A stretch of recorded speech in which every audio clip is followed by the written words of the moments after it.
भगवद गीता अध्याय 4 ज्ञान कर्म संन्यास योग। भगवान ने कहा, मैंने यह शाश्वत योग आध्यात्मिक ज्ञान सूर्यदेव विवस्वान को बताया, उन्होंने मनु को, और मनु ने इक्ष्वाकु को बताया। ये ज्ञान नया नहीं है, भगवान इसे पहले सूर्य को बता चुके हैं, फिर वह ज्ञान राजाओं और संतों तक पहुंचा। लेकिन समय के साथ यह ज्ञान खो गया। इस प्रकार यह योग परंपरा से राजर्षियों द्वारा जाना जाता था, लेकिन समय के प्रभाव से यह नष्ट हो गया।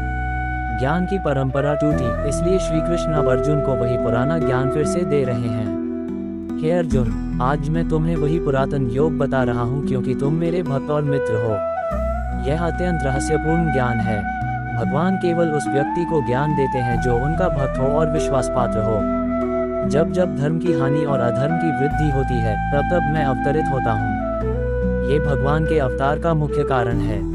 वे केवल रक्षा के लिए नहीं, बल्कि धर्म को पुनः स्थापित करने के लिए आते हैं। सज्जनों की रक्षा, दुष्टों के विनाश और धर्म की स्थापना के लिए मैं प्रत्येक युग में प्रकट होता हूँ। भगवान राम, कृष्ण, बुद्ध सब इसी उद्देश्य से आए। जो मेरे दिव्य जन्म और कर्म को तत्व से जानता है, वह शरीर छोड़ने के बाद पुनर्जन्म नहीं लेता, बल्कि मुझे प्राप्त होता है। भगवान के कार्य और अवतार को जो समझता है, वह जन्म मृत्यु से मुक्त हो जाता है। राग, भय और क्रोध से रहित होकर, मेरे में लीन होकर और ज्ञान के द्वारा शुद्ध होकर कई लोग मेरी स्थिति को प्राप्त हुए हैं। भगवान को पाने के लिए राग द्वेष छोड़कर ज्ञान से शुद्ध होना आवश्यक है।